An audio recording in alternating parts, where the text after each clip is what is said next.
Well, good Monday morning, and thanks for watching Live Impact News here. Your time is 10:01, and we're so thankful that you are joining us here on 13 News Now Plus, or maybe you're watching us on YouTube this morning.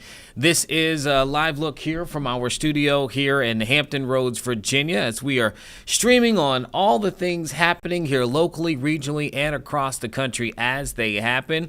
I'll say myself, I am Eugene Daniel, alongside producer Sarah Calloway there, and we got meteorologist Craig Moeller. Very excited to be here, Eugene, and I thank you guys for inviting me on to Impact News here to discuss the Chicago Bears now. We are not talking about the Bears. However, I'll give you 30 seconds. 30 seconds to sing your praises. It's a rare thing that you guys get to be in this space. I am not one to brag on about the Chicago Bears being the leaders in the NFC North.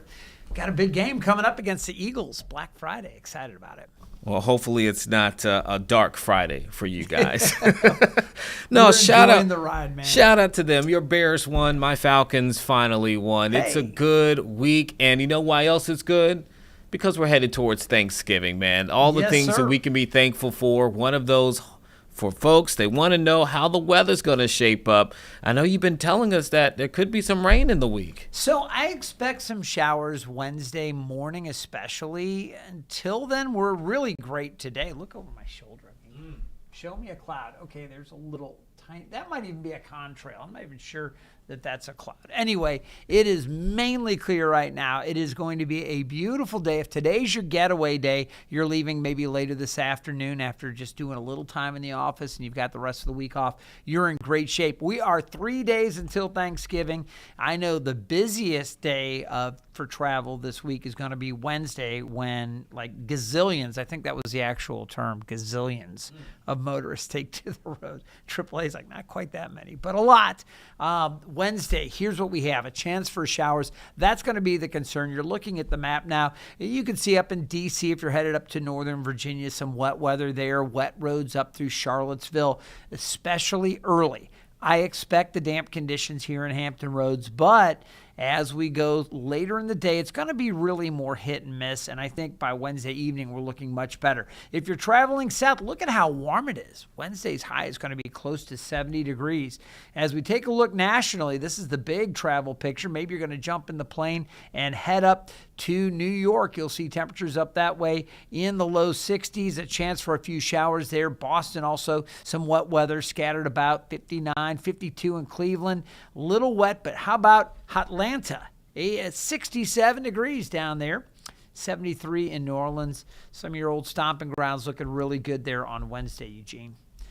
Go ahead, man. I was about to say, I love to see it. I won't be in Atlanta for this Thanksgiving holiday. My family's all in Louisiana right now, and so they've been talking about it's, to them, not as warm as it's been in years past. Really? But they'll be so they okay. like the warm weather even this late in the season? Oh, I'll take it. They don't like cold any time of the season.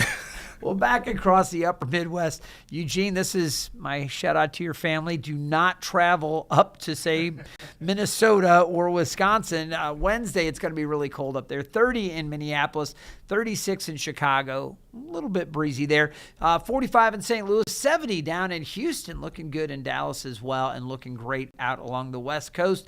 Little unsettled up around Seattle. No great surprise there.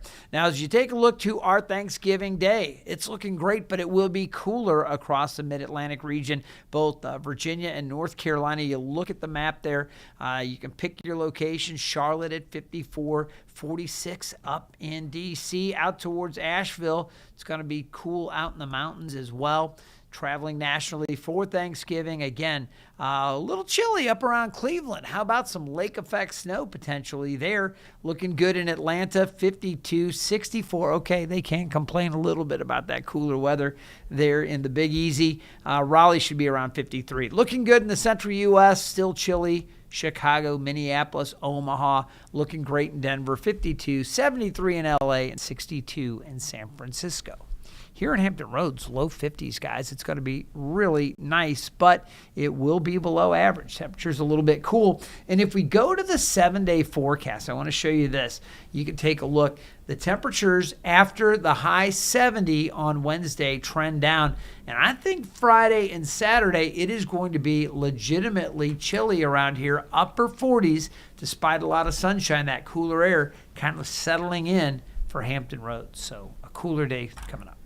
Now, Craig, you were talking about, what did you say? A gazillion was the number yes. that you used. What's the official number? It's not quite a gazillion, but it's close. It's 82 million people are going to be traveling for the Thanksgiving holiday. That includes more than 2 million drivers here in Virginia. But because we're talking about drivers, you were just talking about the forecast throughout the week. I know on Daybreak we were talking about the actual times in which if you're going to be hitting the road. A lot of people hit on Wednesday.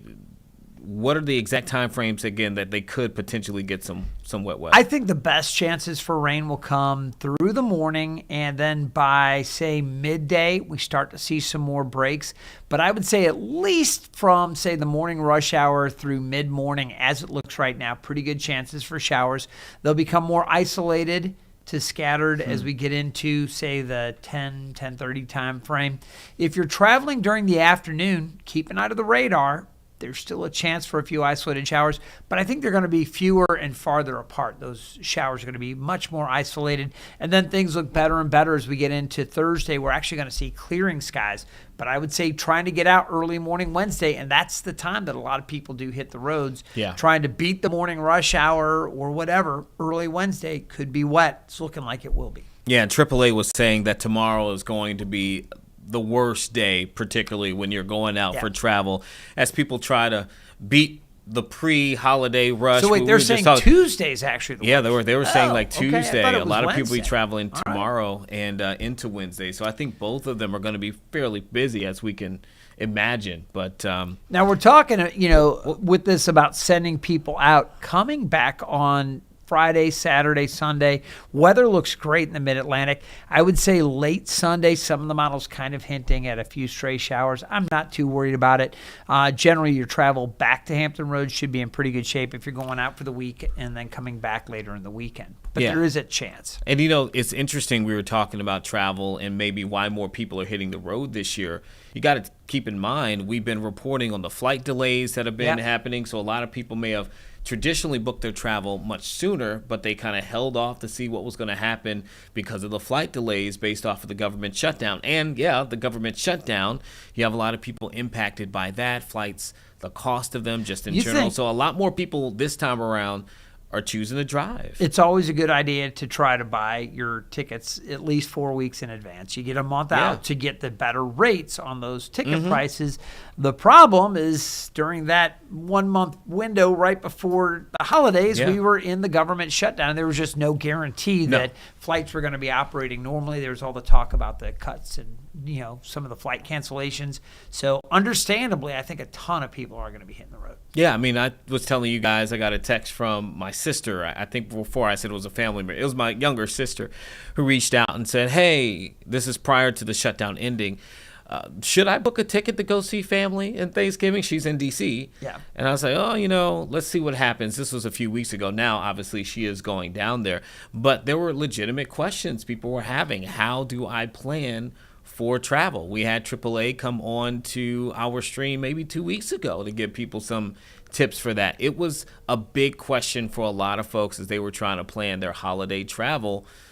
Should I buy a ticket? Should I wait for a ticket? Or should I just hop in the car and drive? I think that is what a lot more people are doing. And I'll sound like a dad here because I am one. Please. And a grandpa. Make sure you get a grandpa. I got to make sure you're reminded. I'm very proud of that. It's still, I'm adjusting to hearing you're a grandpa, but I do love that little bundle.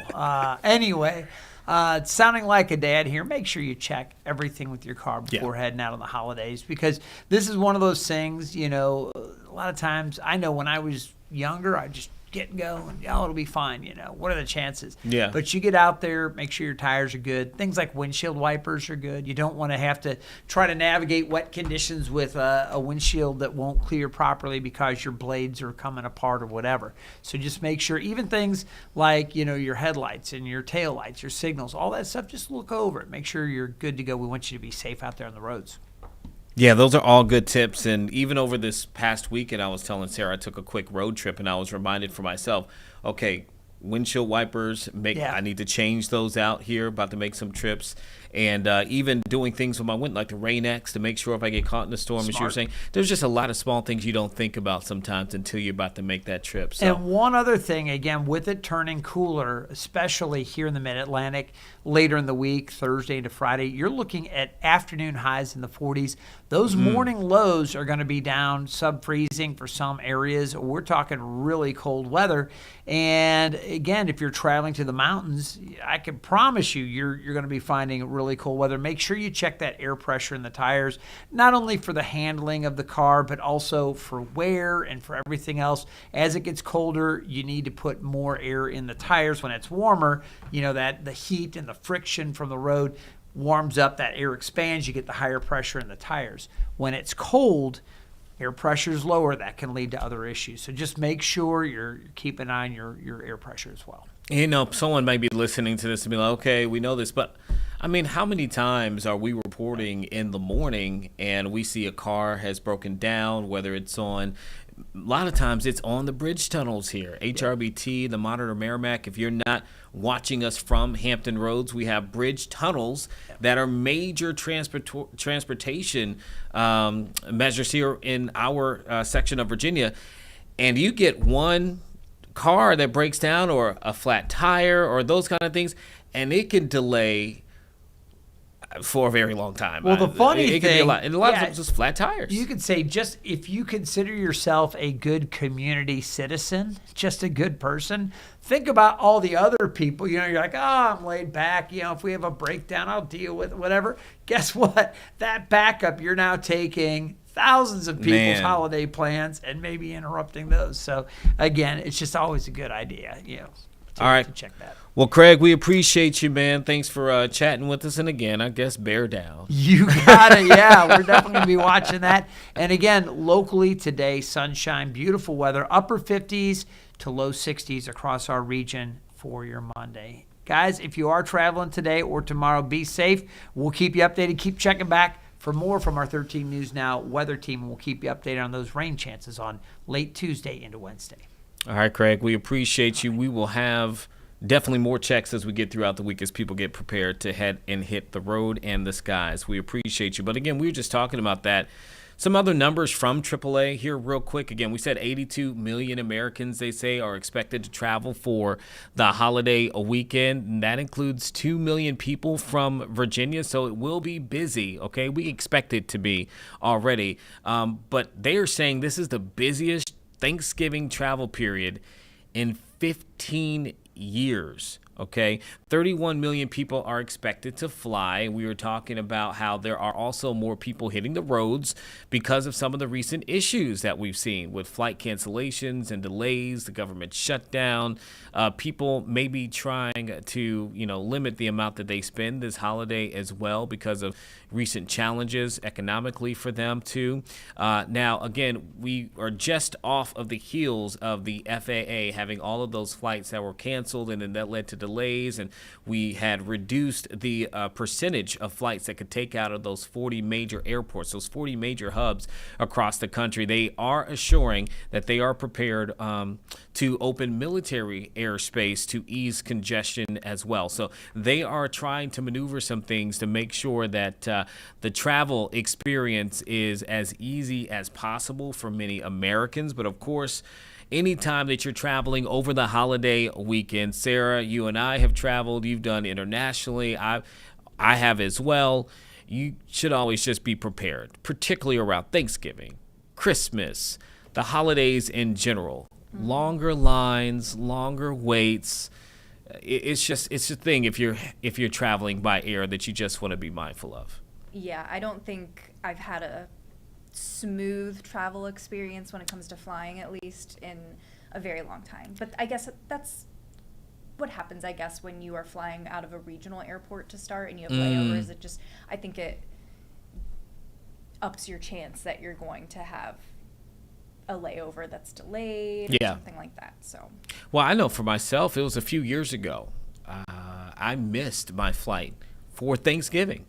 Maybe about 5 or 6 years ago, I got there. I thought that I gave myself enough time, and I just simply had not. Traffic was killer, and then I was flying, I believe, out of Atlanta, Hartsfield Jackson, where my family, part of my family is based there, and it had been a while since I had flown out of Hartsfield Jackson, and I just got spoiled from being at smaller regional airports, and I just did not make the flight. I had to book a flight that day, and so again, it's a reminder to everybody, you don't want to be me, you don't want to be in that situation, especially with some of the issues and things that have happened more so recently. Get there ahead of time, take your time if you are traveling by air, and if you are traveling by road. Craig put down some great tips.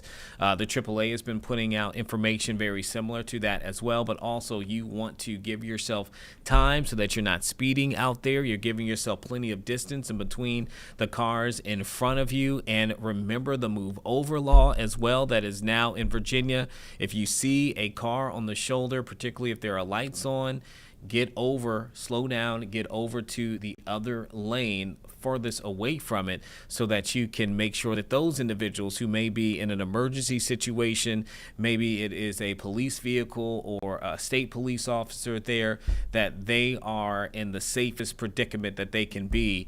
And again, on top of that, you want to make sure that you're not driving distracted. All those things, right? It sounds like we're being repetitive, but it is unfortunate. Well, we'll have to report on the back end of this almost every year, particularly when it comes to our travelers by road, how many crashes that took place. Unfortunately, how many people may have been injured or worse in that case. And so being able to get these kind of reminders out early, that is something that we want to make sure that we do every single year, that you're thinking about it the moment you step foot into that vehicle. But before you get into the car, you probably want to know about gas too.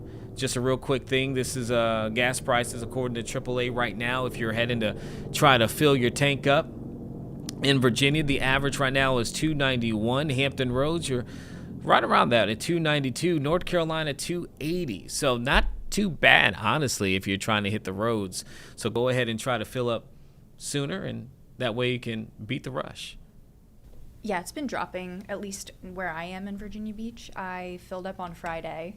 It was maybe $2.95. And then this morning on my way in, I saw it had dropped to $2.88. And I was like, if only a few days, but could have saved that 70 cents, man. That's whole 70 cents.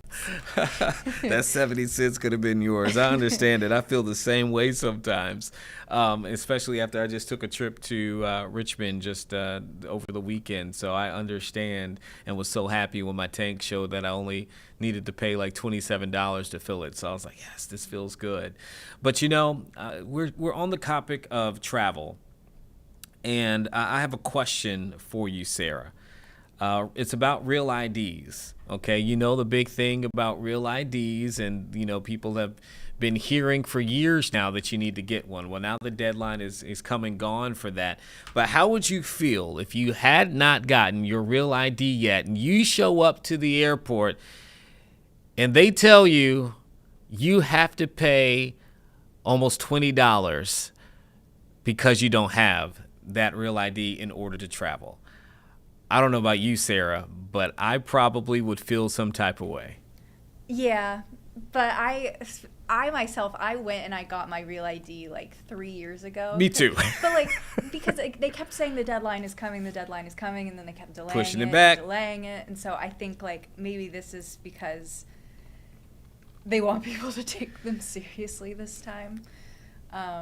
Yeah, I mean, what's $18 on top of a $1,500 flight? Listen, it could be everything. And the reason why she brings that up, and we're asking this question, because that is now a real ID. This is a real thing. The TSA has proposed adding an $18 fee for those who are trying to get through airport security checkpoints without a real ID. Remember, real ID is what you see there. It'll have that star in the corner of your license. And again, we've been pushing, the TSA has been pushing this for a number of years now, calling for people to get their real ID on their license, etc. This $18 fee, here's what we know about the proposal. It will be non-refundable. It would allow passengers to access TSA checkpoint for 10 days. So then it's like if you have a long trip and you don't, have it the first go round and you come in after 10 days, you could potentially have to pay on the second end as well, right? So $18 to get that access to a checkpoint for 10 days. Will have their identity verified. They have these new biometric kiosk systems where they can use to kind of verify who you are at the checkpoints. That fee, they say, will help to pay for those new kiosk systems, which is going to be replacing the current ones at the moment. And all of that, they say, is to help streamline the identification verification process. So right now, it is unclear when that new system and that fee will roll out, but they are tossing it out there, which typically, if that's tossed out, it's something that will likely happen. So you want to make sure that you're mindful of that. Just go ahead and go to the DMV. Just get your real ID. Get it set. Like I said, we did it a few years ago. I feel like for me it was even maybe more than 3 years ago. But this could potentially happen soon. Yeah, it's a proposal at this point, and I've done. When this deadline was coming, I did a lot of reporting on. People had a lot of questions about this, and. Even though right now you can still fly without a real ID, you just have to go through some extra security measures. Yeah. And technically, you Virginians are not required to get one. But if you don't have one, you can't get on like military bases. Yes. Flying is you have to jump through a few more hoops to get on a flight. So, yeah, you're not technically required to get one. It's just it will make certain things like flying a little bit harder. And something tells me that eventually they will make it a requirement across the board. But you are right now, not required. And then also not just military bases, but federal buildings for people. Now, if you are actually in the military, you have a military ID, those things. That's not necessarily talking about you in that sense. But if you're not, yes, you need to have the real ID eventually if they're going to allow you to some of these locations. And if you have a passport, you're also good. You're covered. Yes. If you have a passport. Yeah.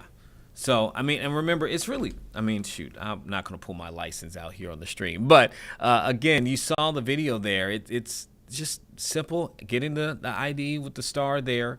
Right. And it's interesting. We keep talking about them pushing this deadline back. Do you know when they actually passed this in Congress? Do you know how long it's been? Yeah. It's been 20 years. Yeah, 20 years. Congress passed it in 2005. Yeah. Well, I think that's why a lot of people haven't gotten it. Yeah. I think it's just been delayed so many times that people just expected it to be delayed again. And I think they were finally like, okay, it's time. You gotta enforcing this. And I think a lot of people, because it was delayed so many times, I just don't think people realized that this was a thing. Yeah, if you have something over 20 years, and I definitely feel like over the last few years they pushed it more, and then the pandemic happened, and so it delayed even more beyond that. But the original thing that sparked even this big push for real ID was the 9/11 attacks, right? So that was the heart of where all of this changed, when there were so many things that were being thrown out for the improvement of our security when it comes to travel, particularly air travel. If you think about all of the things that have changed post 9/11, post 2001, I remember as a kid having to fly back and forth. My dad was a professional football player, as you know, and other people may know. If you don't, he played for the Colts for a number of years. So when I would travel to see my dad, I remember, my mother taking me or a family member taking me. And if they weren't getting on the plane, they would walk all the way through security, all the way through the gate, all the way to the literal gate where the flight was taking off. And they would watch me walk in. you really can't do that like that nowadays in the same way. There's a lot of different things security wise that have changed. So this is part of that whole approach years ago that they were trying to make things safer, right, when it comes to the holiday travel. And we see a lot of those changes. This is just one of those that still to this point hadn't really fully gone into effect yet. But I don't know, $18 each way. And I another, might as well just go ahead and get it thing changed. That's important to know with this is you can't apply for your first real ID online. You have to go in person to the DMV. At least your first time. I don't know about renewing, but for your first time, you have to go in person. You have to have very specific documents, like a combination of documents in order to get it. I think actually, if I recall, renewing is not an issue, but yes, the first time you do have to go in person. But to your question, I do think you can renew it online, but you'll need to go in person on that first go round. So a lot of people may be interested in that. Okay, so I know we have. We're actually going to bring on someone here in a few moments since we're on this whole kind of conversation about the holidays. We were just talking about how many people are going to be traveling, to obviously some of the security changes and kind of proposals that are putting up there.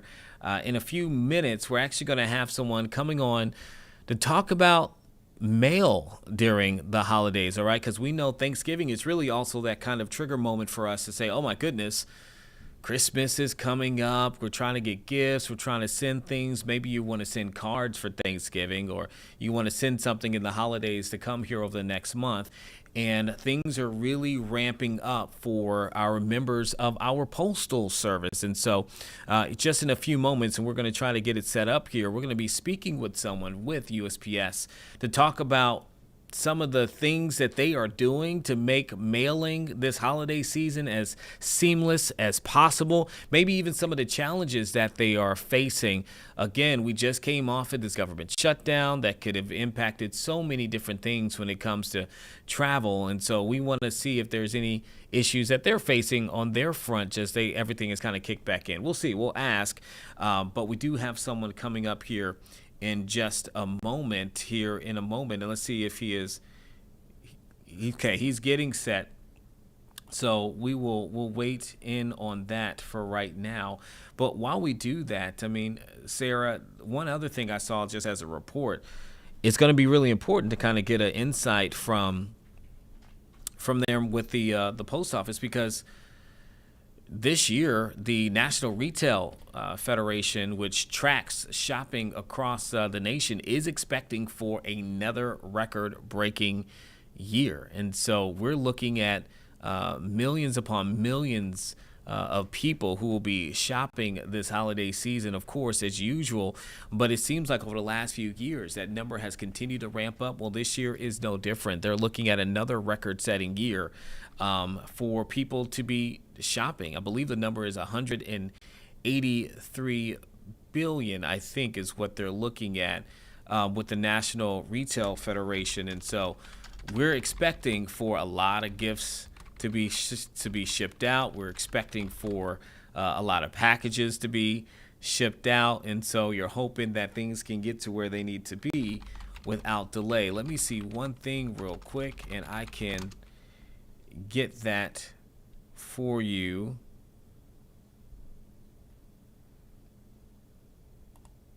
Exactly. Okay, I see him right there, sure, as well. I just want to make sure that the number I put out correctly here.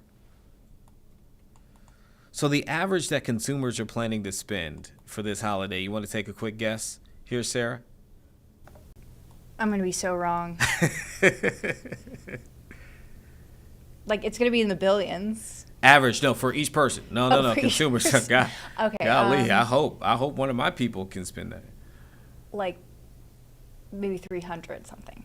They actually have it pinned at $890 per person on average. So I do wonder, $890 per person on average for the holidays this season. So I do wonder, because that won't be me. I can guarantee you that right now. But they do say a lot of people are looking to buy gifts. And this was a poll that was originally conducted back in October. So I wonder how things may have maybe changed in some of the recent things that we've seen take place over the last month and a half. So we'll see. We'll see from that. But I do think, do we have Philip with us right now? I don't know if you can hear me, Philip. Let me hear you say something real quick.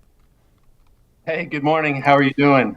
I am doing great. Thank you so much, everybody. Welcome to the stream here. This is Philip Bogenberger, who is with USPS. He is talking with us this morning, as I'm sure your life is about to get a little bit more busy as we get into the holiday season. And we are so appreciative of you joining us this morning. Oh, I appreciate it. Thank you for having me. Yeah, this is the busiest time of year, but it's also the most exciting time of year. So we're looking forward to it. I hope everyone else is too. Yeah, I would say that you all are definitely true Santa's helpers, if you ask me, right? And so a lot of people are going to be sending us gifts. So let's talk about a few things. You talked about how this is a happy time, but a very busy time. People want to know when it comes to shipping their packages or their letters or gifts, what are those deadlines that you would recommend for people to actually get their things in the mail to safely get it to their destinations? No, I'm glad you asked, because that's very important information. First of all, I would suggest getting your holiday shopping and mailing done early so you can sit back and enjoy the holidays. If you find last minute gifts that you want to ship and holiday cards that you need to mail, we've got you covered. Our suggested mailing dates are December 17 for first class mail and USPS Ground Advantage, December 18 for USPS Priority Mail, and December 20 for USPS Priority Mail Express. Now, we've got a full list of dates and tips on our website, www.usps.com/holiday news, where you can find more deadlines if you're shipping to Alaska and Hawaii or overseas or to a military installation. You know, you're looking at those deadlines, and we know a lot of people, again, are going to be sending stuff out. Just how much are you all expecting to be moving and shipping this particular holiday? Do you kind of expect it to be more than usual or maybe less, given, you know, some of the recent circumstances people may have found themselves in? No, it's a very interesting question. We don't really make projections anymore, because it's one of those things that we know that what we can handle. And, you know, we've over the past 5 years, we've really been making substantial investments to modernize our processing and delivery network, including the addition of more than 600 high-speed package sorting machines throughout the country. So our national network can process up to 88 million packages per day. So whatever volumes you bring our way, you know, we've got you covered. And like I said, 88 million packages per day, that's even more than we could do last year. Last year, we could do 60 million, now 88. It's just a tremendous increase. So, you know, our network can handle it. You know, bring it our way. We'll get it there in time. Now, just a quick question for me. I know, obviously, the government shutdown impacted a lot of agencies. Were you all impacted at all? And if so, you know, we're seeing like flights are having to kind of ramp back up ahead of this holiday. Is that something that you all, were even impacted by? And if so, are you experiencing that too? No, we're an independent federal agency, so we were not impacted by the government shutdown. We were still operating. We operate 365 days a year. You know, we're working hard to make sure mail and packages are delivered on time every day, 365 days a year. It's just a little bit extra special, you know, during the holidays, because we know we're bringing a holiday card from someone you may not have talked to throughout the year, or we're bringing that special package from a loved one, and really keeping people connected, you know, during this special time. Okay, so let's get into what people can and cannot package, right? I'm sure this is something that I don't know if people always think about. Are there, you know, we say in Santa land, like, who's on the naughty list, who's on the good list? Are there do's and don'ts when it comes to sending materials? No, I'm glad you brought that up, and we want everybody to stay on the nice list when they're sending items. So there's a full list of items, again, at USPS.com that you are not able to send in the mail. One thing that I want customers should be aware, that mercury is prohibited in the mail, whether it's by itself or in devices like antique thermometers, barometers, and switches. You know, sending mercury in the mail can cause harm to employees and damage to processing equipment, and customers could face penalties for sending mercury. So like I said, there's a full list of prohibited items on our website, but if a customer sees that there may be mercury in their product that they want to send, I would ask them to think twice, and they can always ask a clerk at the post office. I actually did not know that, and definitely something to check in for as well. Any other things when it comes to maybe packaging? Like, are there any tips that you would have for folks when it comes to sending that would make it as easy as possible on your end to make sure that their items get there not only safety but in the best condition? Yeah, no, that's a great question. And I think one thing that people don't often think about is I would always use a sturdy box. I wouldn't reuse boxes. That's something that's important because as it goes through the processing equipment, you want it to be sturdy to make sure that it gets there. Anybody who has questions, there's certainly a clerk that can help you at the post office. There's information that online. But, we want to make sure that you have the boxes that you need. So if you're using any of our Priority Mail or Priority Mail Express, like we have boxes in our post offices that you can use. There's materials that you can use to help you. And then I would do my best to make sure your address is accurate, especially the zip code. It's actually better to not have a zip code than the wrong zip code. Oh, wow. Okay. And so anything else that you have in terms of maybe tips for the holidays, anything in particular around this time of year that you think people who are mailing packages need to keep in mind? Yeah, then it's one of those things that this year everybody's in a rush. We want to get our holiday shopping done. If you can, the best thing to do is get your holiday shopping and mailing done early. But I understand you always find that last minute item, that perfect gift that you want to send to somebody. So we've got you covered. But I also think it's like this, a reminder to our customers, Postal Service carriers will be delivering earlier in the day and later in the evening as we move further into the holidays. So please feel free to leave a porch light on and clear path to the mailbox. That way, any of our carriers don't get injured. Also, as we get closer to those mailing deadlines, please understand that traffic into post offices is probably going to increase. So we ask for patience, and we'll do everything we can to make sure that we get the packages there on time.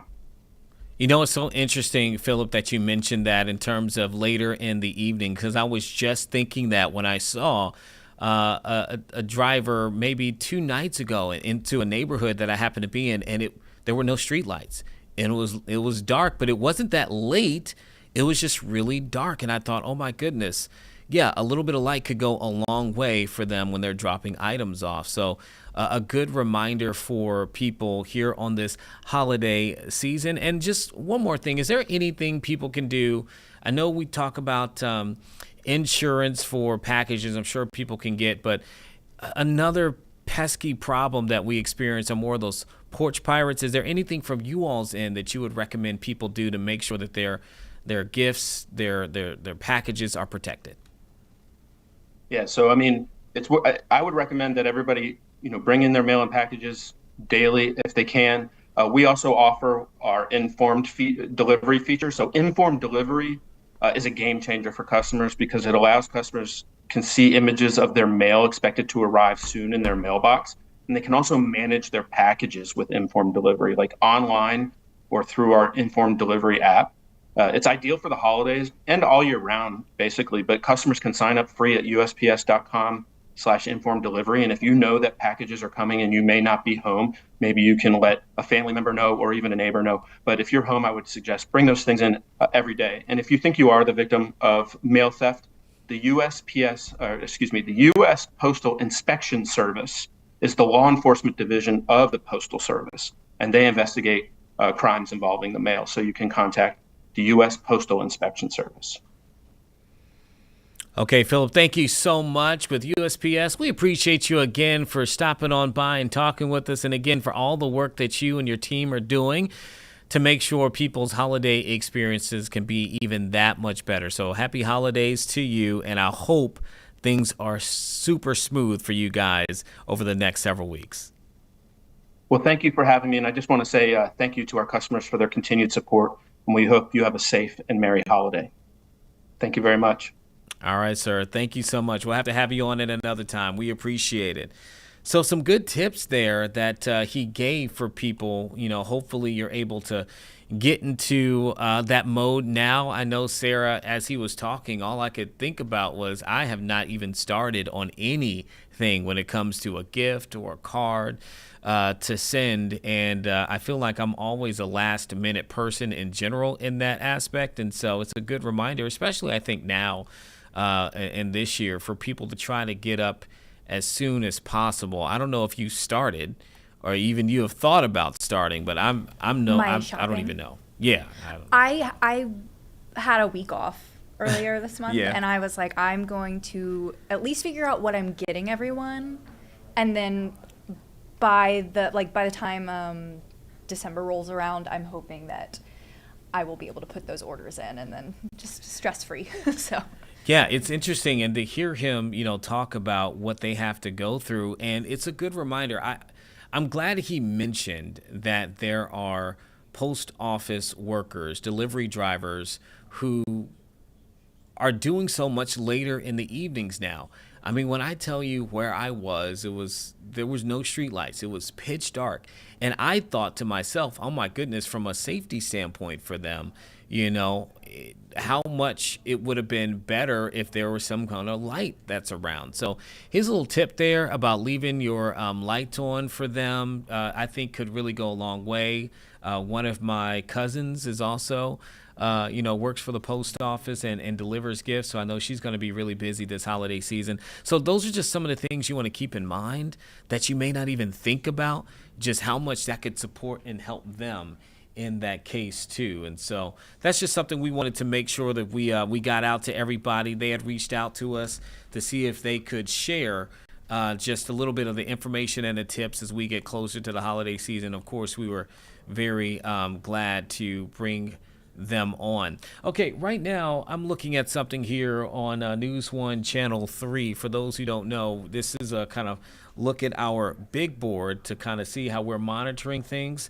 You can see right here, this just popped up. It looks like in New York right now, Governor Hochul is holding a news conference at this moment on affordability and maternal health investments. So let's see if we can go to that right now and see what is being proposed out of the state of New York. And when they're done, we'll come on back.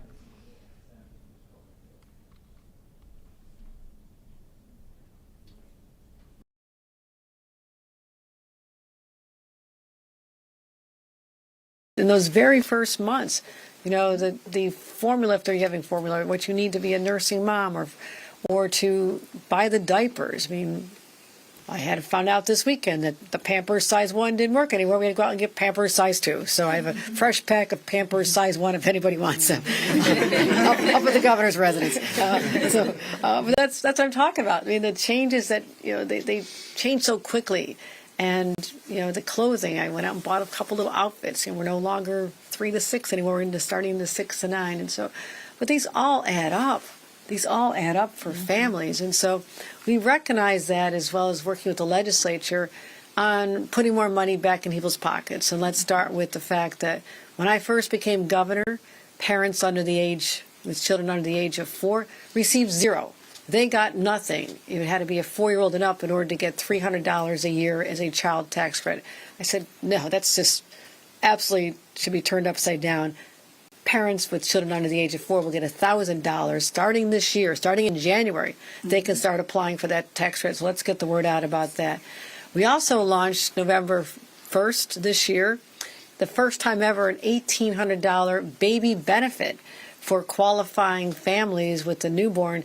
If you're getting public assistance, you'll automatically get a check for $1,800 to cover that cost of the stroller and the car seat and all the other things that are so expensive. So that's more money back for parents, of course, as well. So also some of the families, I'm sure, received their inflation rebate. Just came out in the mail. A lot of people getting that, and I'm hearing a lot on that as we walk the streets.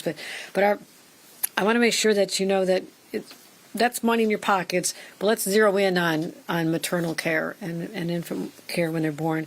We know the statistics are staggering that black women are 3 to 4 times more likely to die, and black babies are 2.5 times more likely to die in childbirth. it is, those numbers are staggering, and they feel so unnecessary. And you have to ask, what's at the heart of all this? And we've done a lot on this. We've issued policies to minimize unnecessary C-sections, for example, and we've promoted doulas, and I mentioned the doula directory, and getting birthing centers and different places we can help so we can avoid unnecessary C-sections. And we have time off for pumping moms. We have mental health services for moms. I mean, let's be honest, folks. It's a rare mom who doesn't need some extra help when the baby comes, just because your hormones are out of whack, and especially if you have other crying children. I had a couple close in age, so I don't want to go back there. Okay, I'm over now. The kids are having their own babies. I'm watching them go through it. So you know what I'm talking about, right? You know what I'm talking about. So my job is to find programs that lift up families. I mean, life is hard enough, and you have a governor and a state that understands what you're going through. We need to be your allies. We need to be your partners. And we want to continue making sure we keep those investments. And so we talked about something about a year and a half ago. Vanessa Gibson hosted a roundtable for us in her office, and a lot of expected parents and advocates and members of the doula community and others who came and told their stories. And at the time, we invested $8 million to support the doulas here, but also to expand a maternal center for excellence here in the Bronx to help out families that are in need. But also, she kept saying this to me. She says, we used to have a birthing center. We are the first community to have a birthing center in New York, and then it closed. And her passion and her mission has been to have that restored. I am here to make that happen today. I am announcing today $5 million of state dollars to go toward helping this dream come true right here in the Bronx, to provide an alternative and support system for expectant moms and to make sure they are healthy and their babies are healthy. And we're going to get that done. So congratulations.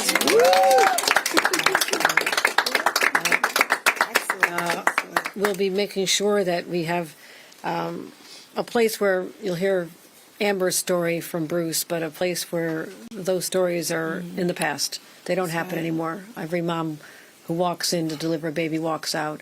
Being an expectant mom should not be a death sentence for women of color. And for far too long, that has been the case. And so we're going to keep these investments. This center will be serving at least 300 people the first year is the expectation. And so we're going to continue to expand from there. And so I want to make that happen, make sure that you know that New York State is the best place to raise a family.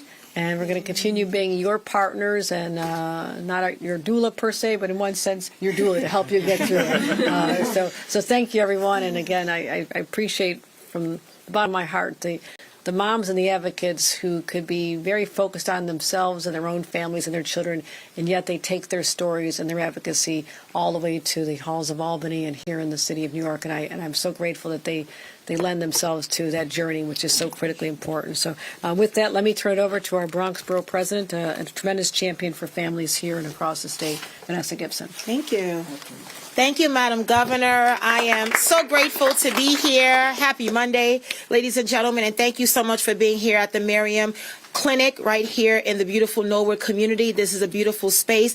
It is a reproductive health and wellness clinic and hub for so many of our mothers here in the Bronx, our expecting mothers, and many of our birthing individuals.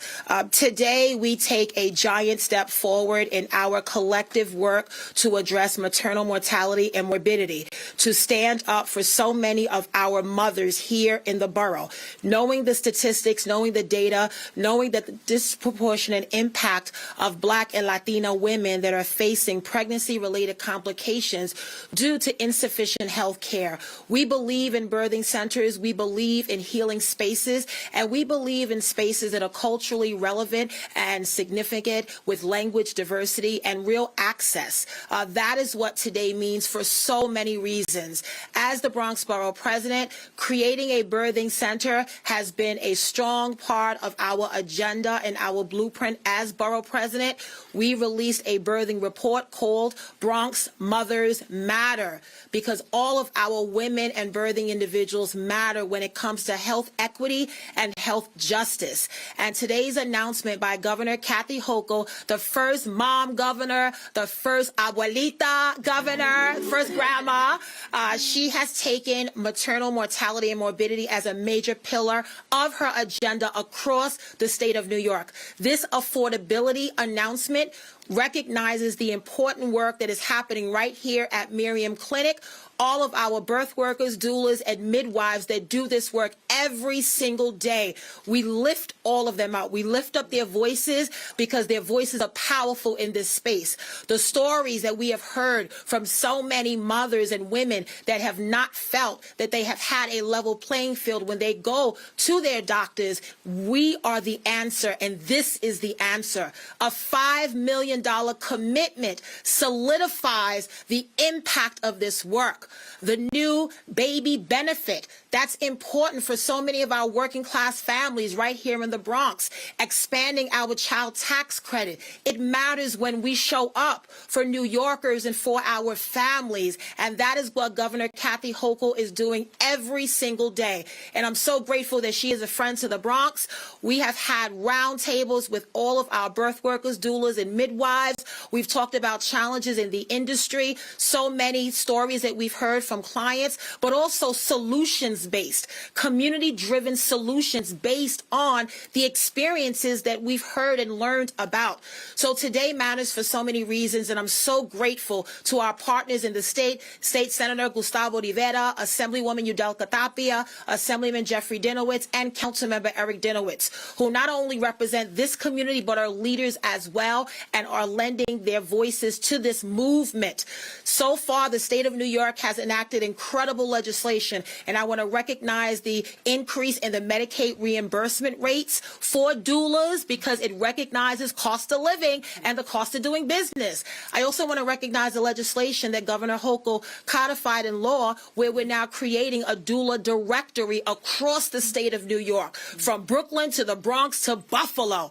That is what is happening here. And so today matters so much, and I am just so grateful that Governor Hochul believes in the Bronx, believes in Bronx mothers, right? And that is why we're here at the Miriam Clinic. And so I just want to express my appreciation and my gratitude to our governor and her team for believing in the work that we're doing. This is a dream come true. $5 million is a lot of money, and that is going to create our birthing center because we were the first in the entire city to open a birthing center back in 1988, and it lasted for 20 plus years, and now it's been closed. We've not had that birthing center experience.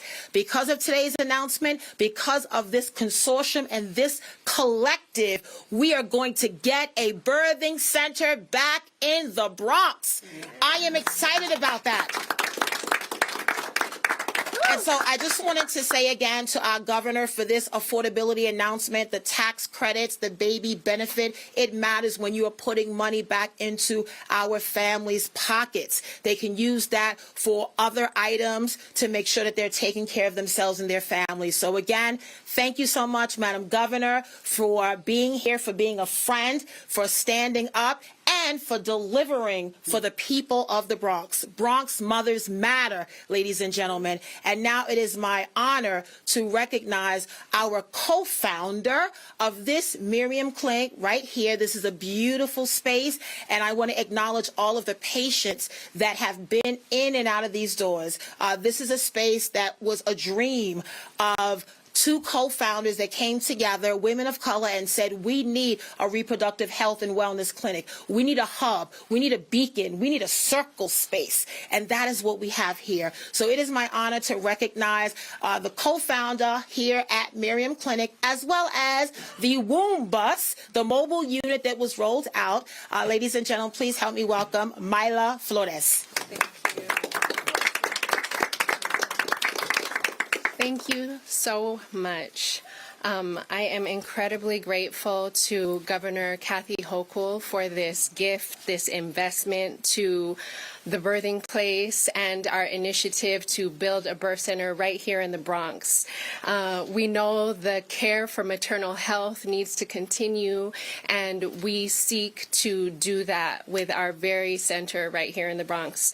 As a birth worker and advocate, I've seen firsthand the impact of our support to families, and the Womb Bus has been able to bring resources to so many families throughout the Bronx as our first phase of development. And now having this clinic that you all are in, thank you so much for being here. This is our opportunity to bring Mariam reproductive health and wellness services and the collaborative care that our practitioners provide right here. And so now we are making a difference through that initiative and working to open this birth center, which is so exciting. Thank you so much. Yes, and so the state's generous funding is going to help us prioritize community-centered care and empower families to make informed decisions, have more autonomous experiences, have respect and dignity in their healthcare journey.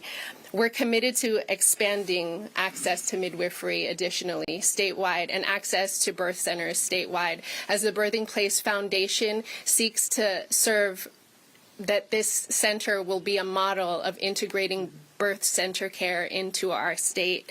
And we thank you, the community, the partners, everyone who's been here supporting and fighting for the opportunity to make this a reality. Today is possible through the resources, not just the financial resources, but the energetic resources of our community. And I look forward to this continued partnership. Here in New York, we are excited to be able to create more safe and healthy health care, and that every birth be a celebration of life and love and empowerment for the families and the communities here in the Bronx and beyond. Thank you. And I will hand it over to, let's see. Okay, there it goes. Bruce McIntyre from Save a Rose. Bruce, my dear, has been a wonderful advocate along the way, and I'm so grateful. We're also grateful to have his advocacy in this fight that we are committed to continue forward. Thank you so much.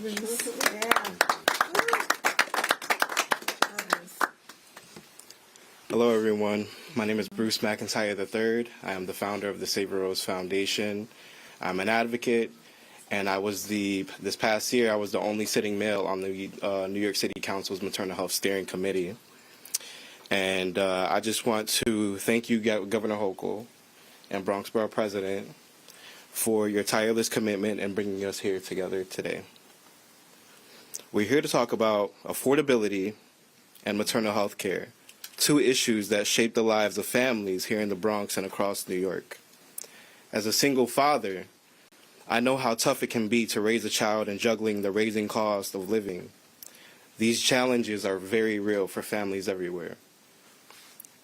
And as many of you know, the maternal health is deeply personal to me.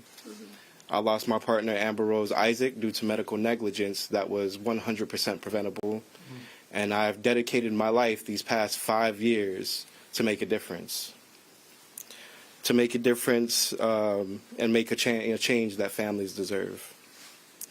While we've made meaningful progress, there is still much work ahead to ensure every Black and brown woman receives the safe, respectful, high quality of care they need.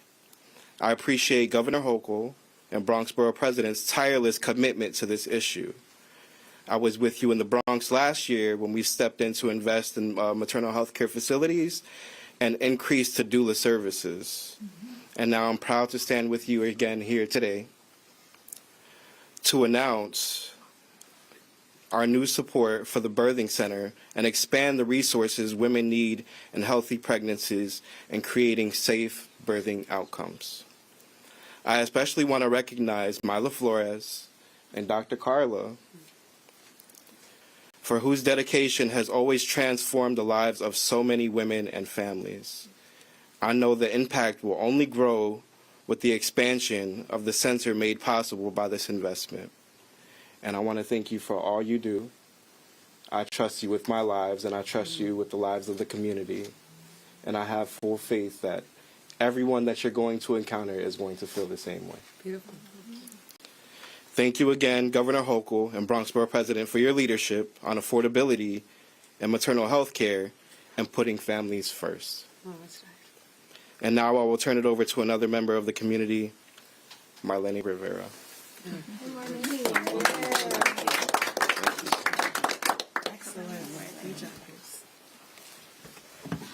Hello. I'm so excited to be here. My name is Marlene Rivera. I'm currently pregnant with my second child. My first birth was at a hospital, and I experienced firsthand the discrimination, the lack of options, the lack of consent. This pregnancy has truly changed my life, and this space is a big reason why. I sought out different care, more options, more resources, and I was able to walk into one space and be offered everything I was asking for.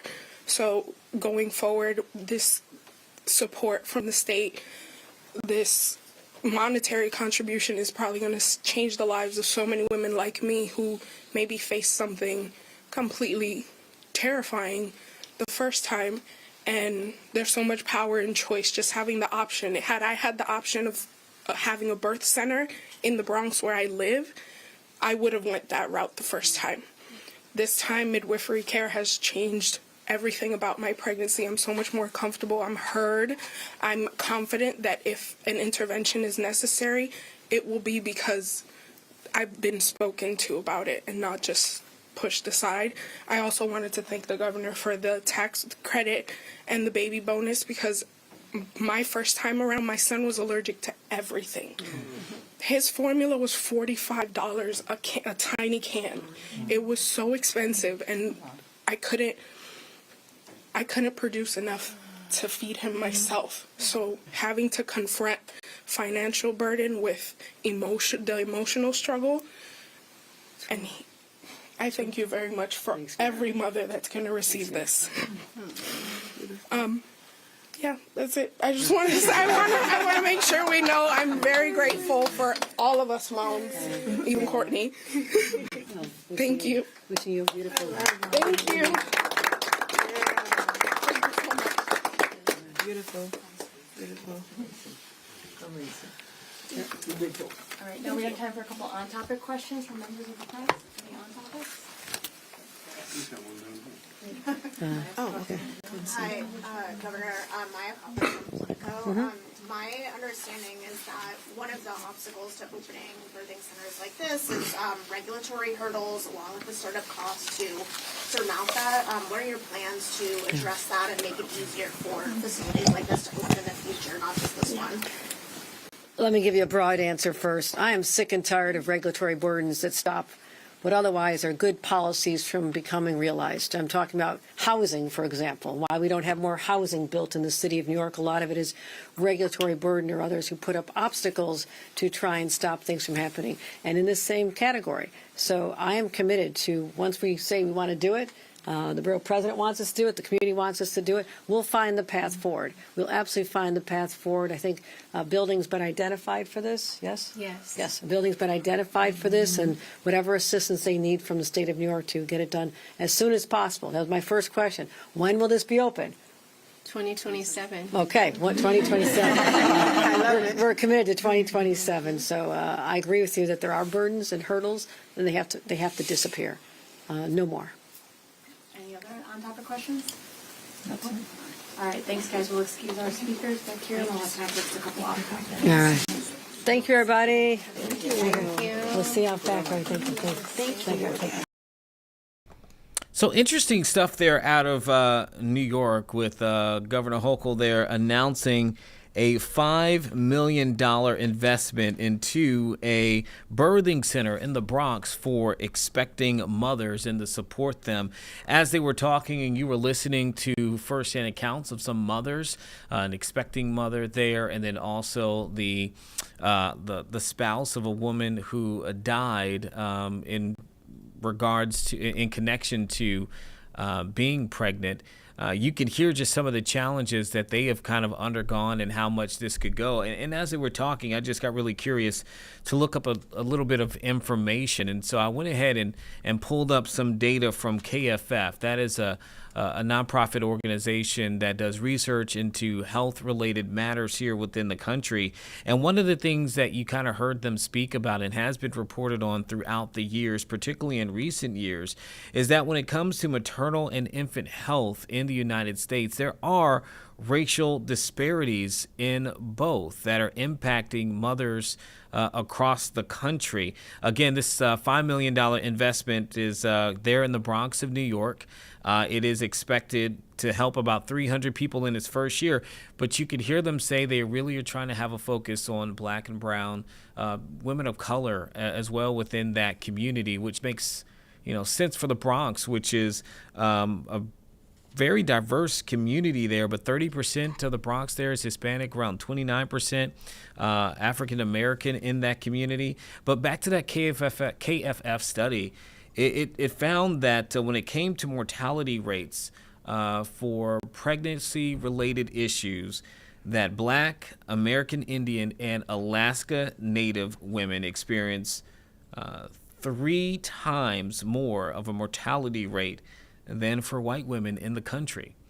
And so when you're looking at the dangers there are research and studies that are showing that Black and brown women are dying in connection to pregnancy issues more than other demographics within our country. And some of the things that they say kind of adds into that. Some of the feeding issues or social and economic inequalities that have impacted that. Lack of health care or health insurance, income-related issues within that as well. And if you're looking for a number, hundreds of women died in 2020, about 900 in pregnancy-related deaths there. So again, when you look at the numbers, I think that is probably what the governor of New York is pointing towards when they are looking at this investment of $5 billion, which you can tell there from the people in the Bronx that they are excited about for that to come in to help moms in that particular community. But Sarah, honestly, I mean, if you think about it, I'm sure there's a lot of people across the country who would love an investment when you're talking about from the state or where else to make sure you make that moms have the best care and best resources. I'm sure that's something that will probably be welcomed in a lot of different communities. Yeah, certainly. I mean, any extra help. Any extra help. Listen, any extra bit of help. So anyway, we saw that and we wanted to kind of pull it up. And at this point, Sarah, I know we were talking about this offline, and I see your mouth drop because I just saw it too. I think this is your time. Sarah has been so excited to talk about the latest involving these creatures right here. Sarah, I think... Can you guys show that? Oh, we are. I mean, that's kind of an obscene turkey shot. Oh, gosh, Craig. Craig is back in the room right now. We really they're censoring that. So here's the thing. We were just talking about some of the latest news that is coming out with the turkeys that are being pardoned by President Trump. The first pair of turkeys, as they zoom in on that shot, Craig. The first pair of turkeys to be pardoned here under this term for President Trump. And Sarah, I'm going to let you take this away because this had you excited. So what's going on here? It's my favorite tradition. I just like seeing what they name them every year. So what do we have this year? I mean, we're looking at them live right now. This is in Washington, D.C. These 2 lucky turkeys are about to be pardoned. They're about to be the celebrities of their coop or whatever you now, this isn't Crispy and Cream, right? No, that was North Carolina. North Carolina pardoned a pair of turkeys, Governor Josh Stein, and named them Crispy and Cream. Do we have names for these 2 turkeys today, Sarah? They just announced them. Okay. So this was the poll. The options were sugar and spice, pumpkin and pie, gobble and waddle, and acorn and squash. And as you can see, gobble and waddle won.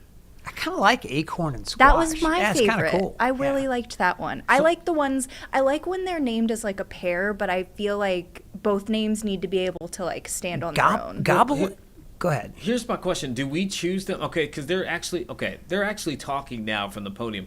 I wonder if they named them Gobble and Waddle, or we're about to get that right now.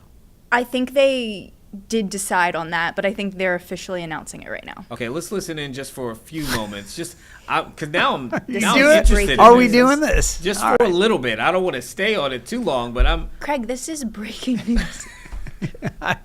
Wow. Okay.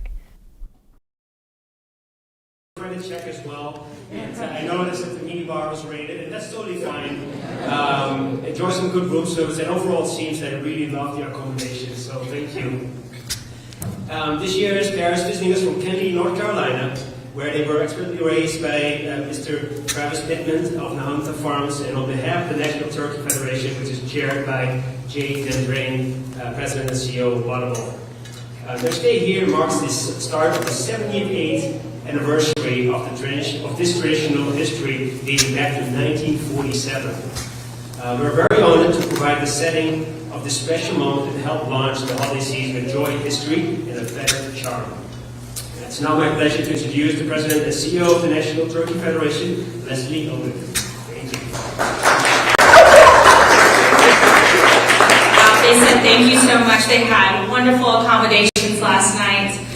Again, my name is Leslie Oden. I'm the President and CEO of the National Turkey Federation. It's truly an honor each and every year for NTF to play just a small part in this annual holiday tradition that we commonly now call the Turkey Pardon. This is our 13th consecutive year here at the Willard, and we want to say thank you to Job and the whole Willard team, from the bellman to the folks working behind the desk to the kitchen staff. We have truly felt just the warmest welcome each and every year, and we thank you so very much. Again, as he mentioned, this is the 78th annual tradition for the National Turkey Federation to be a part of this historic event at the White House. And I know that these two special birds are really excited to go over to the White House tomorrow. And we thank you all for being here to celebrate not only these two turkeys, but the entire U.S. turkey industry that works tirelessly every day and is the most resilient humans I've ever met to get to represent them on this national stage. Their hard work each and every day to deliver safe, nutritious, and wholesome turkey to the everyday consumer, not only at Thanksgiving. And so thank you all for being here, being our special guests to have these two birds. And then we're going to pass it along to our chairman, Jay Jandrick, the CEO of Butterball.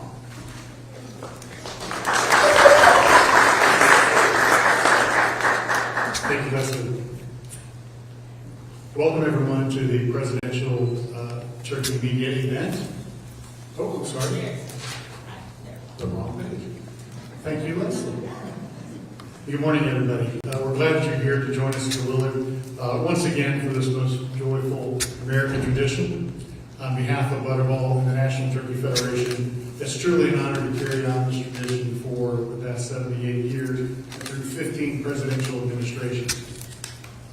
Every year, the presidential flock represents the very best of our industry. The hard work, the long hours, the care, and the pride that our turkey farmers bring to their flocks, not just for this, but 365 days a year. This year is no different. I want to take a moment to recognize the farm family behind this presidential flock. Travis and Amanda Pittman and their son Carter were here from the Hunta Community Farm and New Horizon Farm in Wayne County, North Carolina, who alongside the Butterball team raised this flock with incredible dedication. Their commitment reflects the thousands of turkey growers across this country who do this every single day, caring for these birds with skill and pride in their work. These turkeys are also American Humane certified, which means that they are raised with the absolute highest standards that we can possibly have for animal care and welfare. That's something Butterball and our entire industry takes incredibly seriously. Now, as many of you know, these presidential turkeys have a big few days ahead of them. This means they were given some extra preparation as they were raised. Okay, we're coming out of that at this moment. Again, we were just talking about it, and it just so happened that they popped up. And so here's the poll that people wanted to go by, Gobble and Waddle. Sarah, you are the turkey expert here at this point, I just have discovered. And so this is what people have voted on for these two turkeys. And we heard that there's a North Carolina connection in that, too, that they came from North Carolina. Good day to be a turkey from North Carolina. Apparently, yeah. I mean, my question here, since you know about this stuff, is this just a straight up popular vote on these names, or will this go to an electoral college that will then debate? Does this have to be, certified, or how do we get the official names? I wish that I could give final approval. I really wanted Acorn and Squash to win. Gobble and Waddle is cute too, though. Gobble and Waddle, that sounds like my afternoon on Thanksgiving Day. First I gobble, too much turkey, and then I waddle around uncomfortably. So, but these names are, or the turkeys this year came from a farm in North Carolina. Okay. And I believe, I don't know if they have recently, but in the past, the turkeys, once they're pardoned, they go to Virginia Tech, and that's where they live after the pardon. But I just think it's a fun tradition, and it is. I love seeing what the names are every year. Oh, look, they're showing the turkeys again. So we got these two here, which we believe are going to be named Gobble and Waddle. We have the ones in North Carolina pardoned by Governor Josh Stein, and they are Crispy and Cream. All are from North Carolina, and, again, good time to be a turkey from North Carolina. Now, the last ones from North Carolina were actually 2022. I just looked up, now I've had to research this, from the National Turkey Federation. Chocolate and Chip. In 2022, prior to that, you have to go back to 2019, where you had Butter and Bread. Now, we're in Virginia. You want to know the last time that two turkeys were chosen from the Commonwealth of Virginia? You want to take a shot at that, Craig? I actually don't know this. Wait, was it 2002? No, it could have been, but I don't have, my research doesn't go back that far. But it wasn't. Took a stab. Yeah. It was actually 2012. Cobbler and Gobbler. I forgot about Cobbler and Gobbler. Yeah. Not to be confused with Gobble and Waddle. There's Gobbler was like a distant cousin. Or a great grand cousin. All right. So have you guys ever been to a turkey farm? I mean, can we get real here on turkeys? No, I have not been to a turkey We are farm. celebrating the pardoning of these two national treasures. Gobble and Waddle. No, it's amazing. I mean, these birds grow so big so quickly, and it's kind of one of those things. I mean, I love turkey as much as anybody around the holidays, but when you go there and visit a turkey farm a week before Thanksgiving and you realize what's coming, you just want to tell them all fly, which they can't do. No, yeah, they cannot fly, Craig. Not well. Which brings us back to WKRP in Cincinnati. As God is my witness, I thought turkeys could fly. Famous line by Mr. Carlson. For those of you over the age of 40 years, you might know. Oh, man. Anyway. That's very fun. Very fun. Congrats to those turkeys. And you know what? There are people who do look forward to these type of holiday. That's really what it's about. It's about the holiday I am traditions. one of those people. And Sarah is one of those people. And she got so excited. And I'm sure she's not alone because, again, some people, like you were talking about Groundhog's Day and different things that people do, that it gets them into the holiday spirit, right?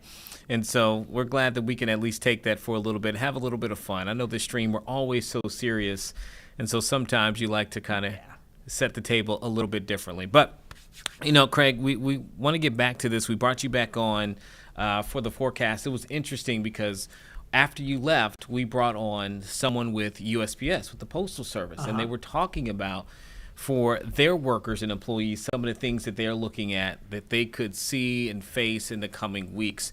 And one thing we really didn't get into them is how the weather impacts what they do. But truly, they have to navigate weather all the time and still get those gifts, still get those things delivered. The old saying, not rain, nor snow, nor sleet, and everything stops the post. Well, guess what? They do have significant impacts. It's a big deal. I can tell you, travel around our region, as I mentioned on Wednesday, a little dicey with some showers across the area. There is not a severe weather outlook for Wednesday from the Storm Prediction Center at this point, okay? I will tell you there is for the southern parts of the U.S. I'll show you that in just a moment here. As we get into Wednesday, we go into a period Wednesday morning through midday and or maybe early afternoon where general, thunderstorms are possible, but we're really not outlook for severe weather. So that's good news. But there may be some travel, impacts here across the country.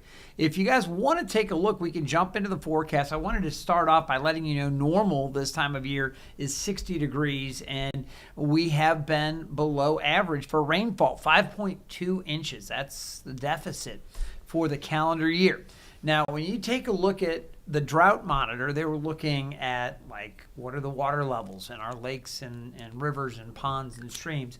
What is the moisture content like in the soil? Are we holding moisture? Or are we really dry as the ground parched? Right now across Hampton Roads, we're in good shape. Even though at the airport we have a 5.2 inch deficit, we're fine as far as our soils go across most of Hampton Roads. Down into North Carolina, it is what we would say is abnormal dry, but not really in drought. And if you remember about a month, maybe a month and a half ago, we had some severe drought over parts of northeast North Carolina. So we've really done better more recently. We're also a little bit dry up around the northern neck and the middle peninsula. Now, over the next 9 hours, we're going to see plenty of sunshine, no chances for rain around here, not anytime real soon, certainly not this afternoon or this evening. Temperatures topping out today, upper 50s, inland areas in the low 60s, and then cooling down through the 40s this evening. Here's a look at our chances for rain with this graph. You'll notice as we go Tuesday night, you see a little bump there on the graph, and then into Wednesday morning, a better chance for some scattered wet weather. Again, we're not looking at severe weather, but our chances for rain will go up on Wednesday, and then much nicer Thursday into Friday and Saturday. Eugene, you looked over. You have a question? Well, I was just looking at the graph.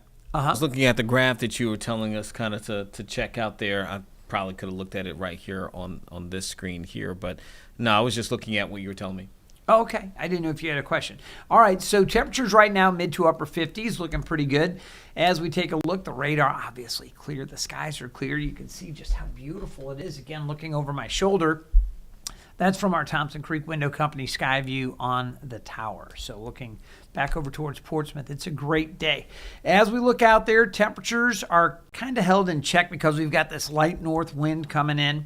We're going to see those winds shifting around later tonight and into tomorrow. So that's going to do a couple of things. One, it's going to push our temperatures up a little bit. We're also going to see increasing moisture out ahead of the next system. So as we go through the day on Tuesday, you will notice the increasing clouds, and eventually the chances for showers. Now, this is an updated futurecast.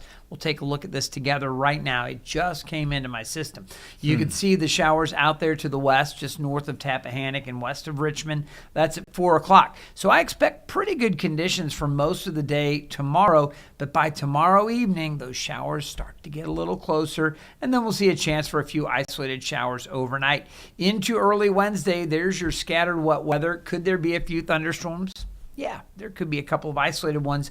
Again, we are not outlooked for severe weather, so that's good news. That is not the case back in the south central U.S. So you've got a chance for some stronger storms there. In fact, we can take a look at that if you guys want. But highs today in the upper 50s to low 60s. Off to the north, we're going to find temperatures there in the 59 to 60 degree range, Newport News to Hampton. A little warmer at Williamsburg.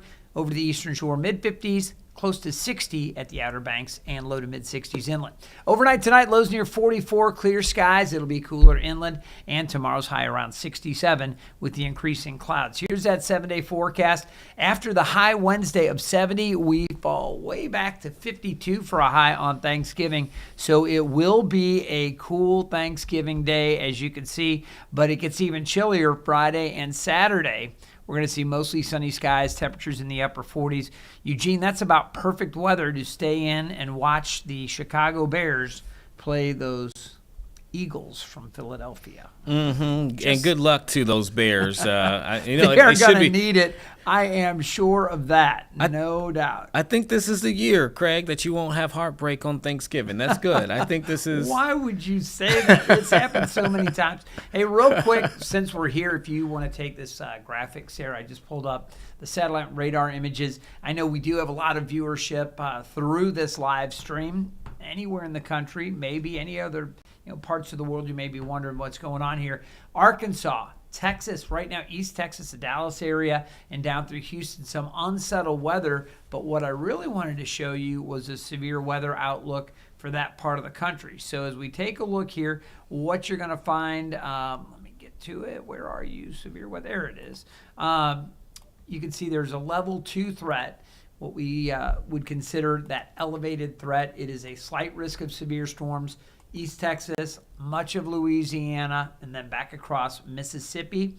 And here's what I really want you to see, Eugene. Look at this. You can see there's an elevated tornadic threat down there. So, again, places like Monroe. And here, we can zoom in and show you a few more of those areas. Oh, I'm going the wrong way. Here we go.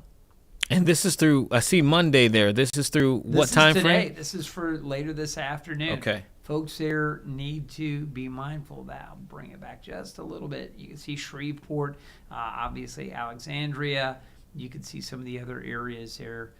Monroe, all of those areas need to be mindful of that. As you get down towards New Orleans, they're really not under the severe weather or tornadic threat.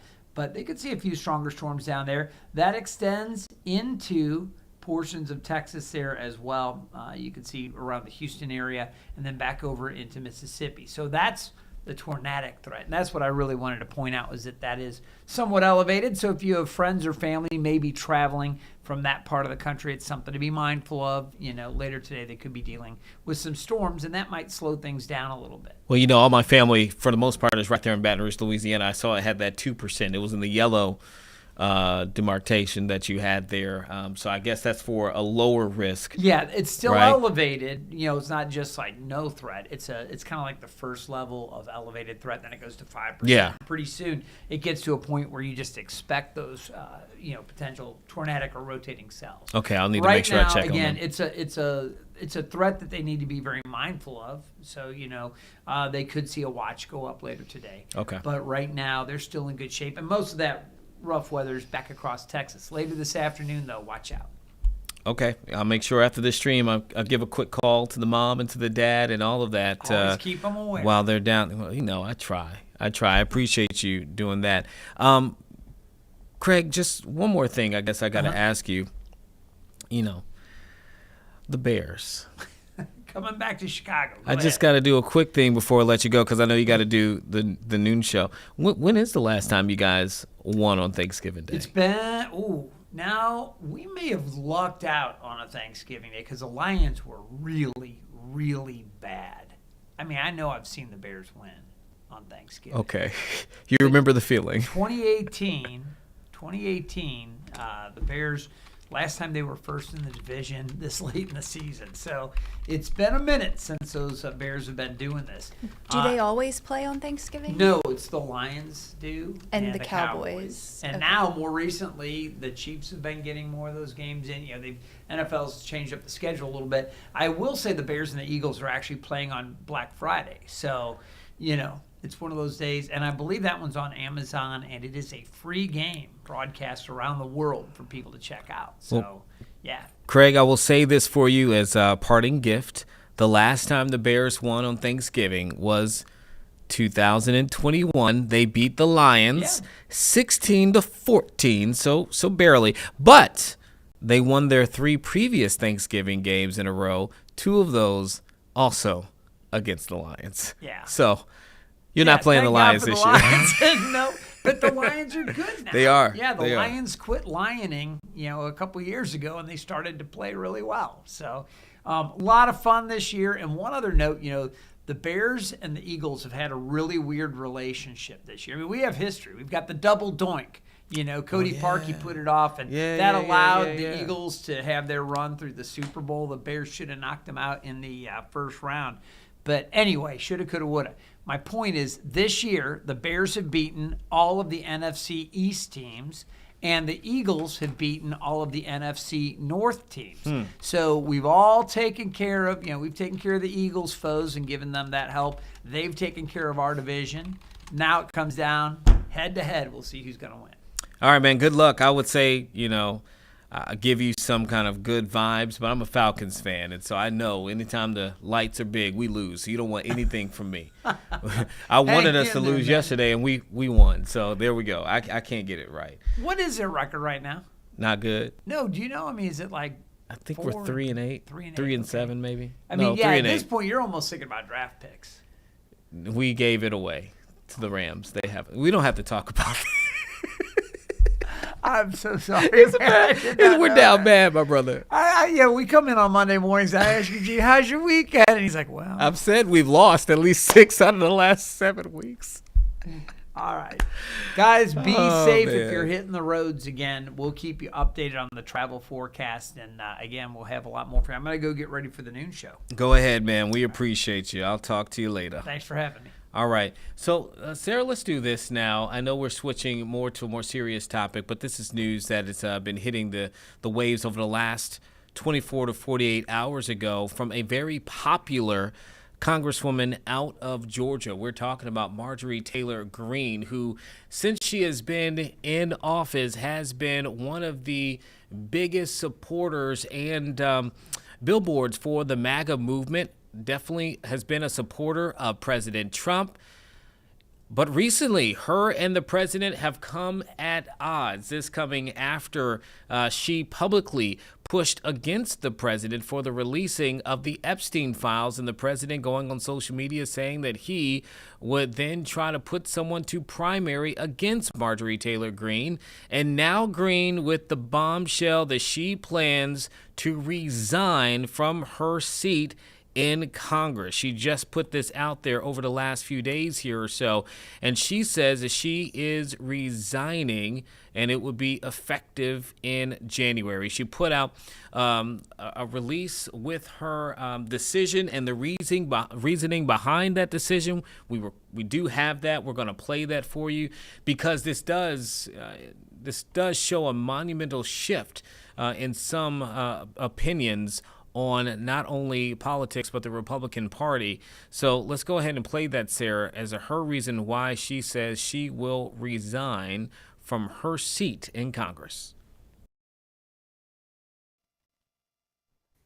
I've always represented the common American man and woman as a member of the House of Representatives, which is why I've always been despised in Washington, D.C., and just never fit in.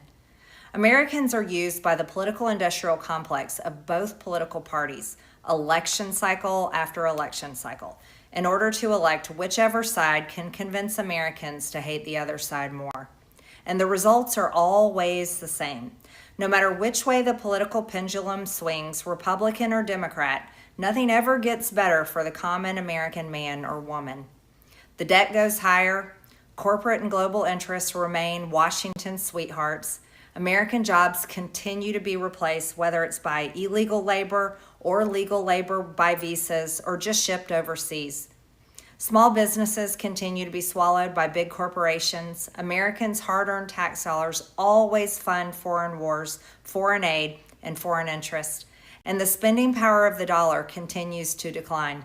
The average American family can no longer survive on a single breadwinner's income, as both parents have to work in order to simply survive.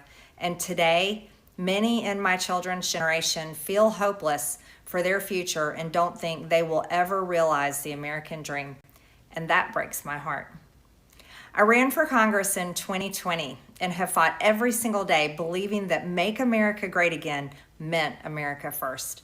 I have one of the most conservative voting records in Congress, defending the First Amendment, Second Amendment, unborn babies, because I believe God creates life at conception, and I love to fight for the little guy. Strong, safe borders, I have fought hard for that. I've fought against COVID tyrannical insanity and mandated mass vaccinations, and I've never voted to fund foreign wars with your hard-earned tax dollars. However, with almost 1 year into our majority, the legislature has been mostly sidelined.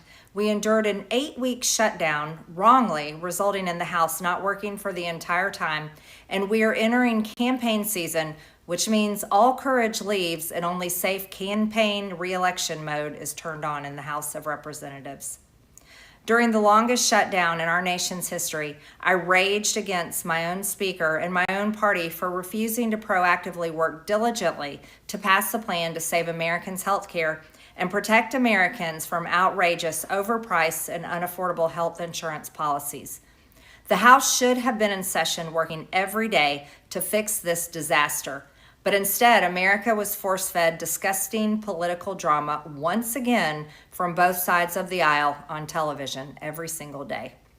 My bills, which reflect many of President Trump's executive orders, like calling for a new census counting Americans only to draw new districts, making English the official language of the U.S., making it a felony to medically trans a minor, and other bills like eliminating capital gains taxes on the sale of your primary home and eliminating H-1B visas, just sit. They all sit collecting dust. That's how it is for most members of Congress bills. The Speaker never brings them to the floor for a vote. Many common Americans are no longer easily convinced by paid political propaganda spokespersons and consultants on TV and paid shills on social media obediently serving with cult-like conviction to force others to swallow the political party talking points. Because they know how much credit card debt they have, they know how much their bills have gone up over the past 5 years, they actually do their own grocery shopping and know food costs too much, their rent has increasingly gone up and up, they have been outbid by corporate asset managers too many times when they put in an offer to buy a house, they have been laid off after being forced to train their visa-holding replacement. The college degree they were told to earn only left them in debt with no big six-figure salary. They see more homeless people than ever on their own community streets. They can't afford health insurance or practically any insurance, and they just aren't stupid. These are the people I represent and love because that is who all of my family and friends are, common Americans. I've been blessed to represent the 14th District of Georgia for 5 years. The district is filled with some of the most wonderful, kind-hearted, God-fearing, patriotic, hardworking people you will ever meet. Good, regular, common Americans. I've worked hard to bring taxpayer dollars back home to help district needs.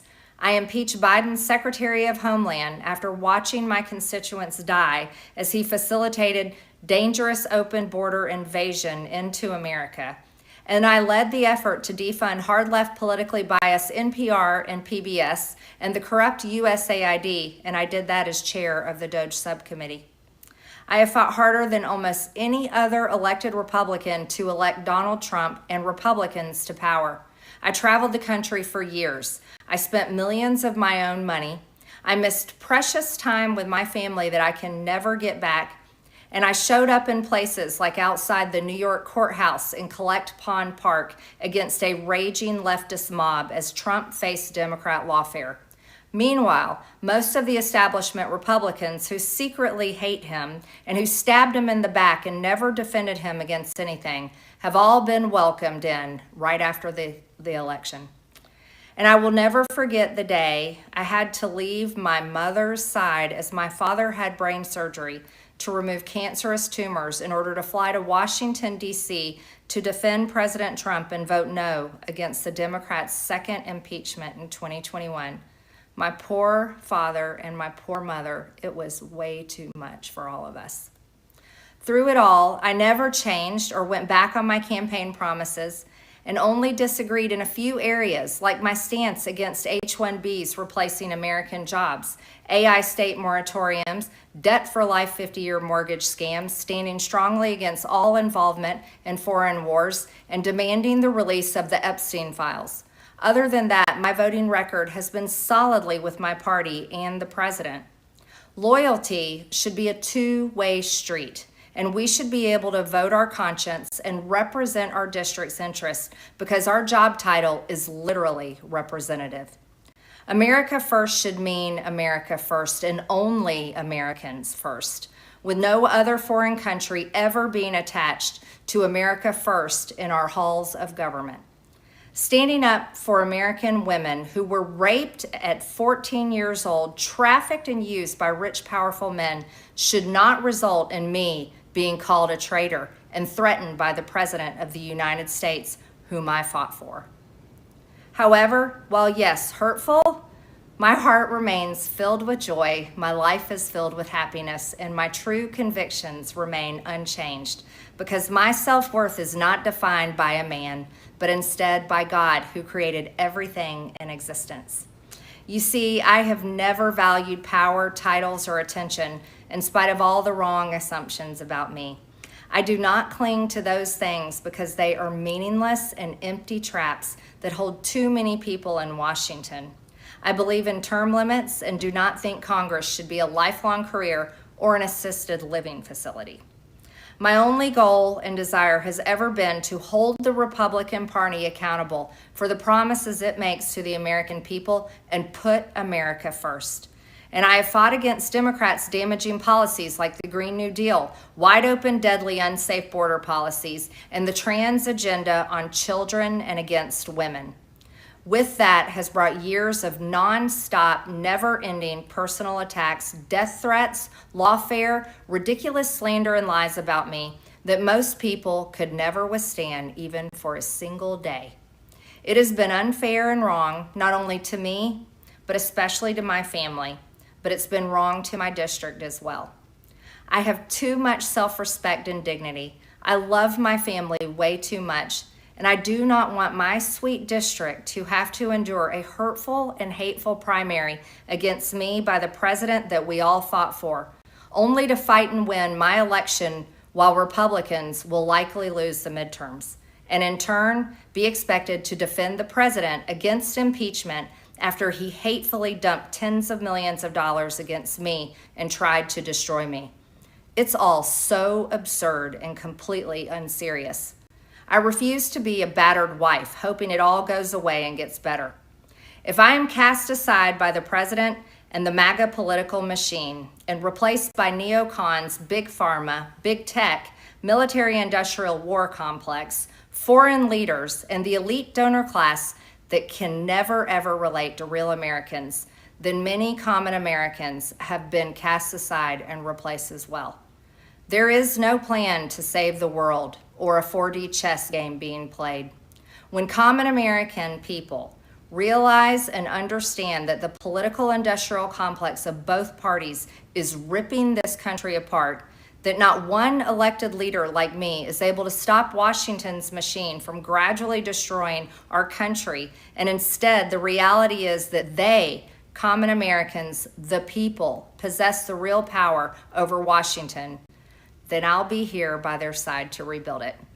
Until then, I'm going back to the people that I love, to live my life to the fullest as I always have, and I look forward to a new path ahead. I'll be resigning from office with my last day being January 5th, 2026, and I look forward to seeing many of you again sometime in the future. May God bless you all, and may God bless America. So you can hear it from her. That's Marjorie Taylor Greene announcing why she is choosing to resign from her post in Congress there in Georgia. This will take place in January, she says, on January 5th, 2026. And this comes only a week after the president said that he would withdraw his support from Greene and that he would support a challenger against her in that seat. Now we hear that Greene is choosing to resign and step away. She's been in that seat for about 4 years now, since 2021, and has been one of the president's fiercest supporters over the last several years. Been one of the big players when it comes to the MAGA movement over the last several years. But in the last few months, there have been some moments in which she has pushed back and disagreed with the president, most notably as of late.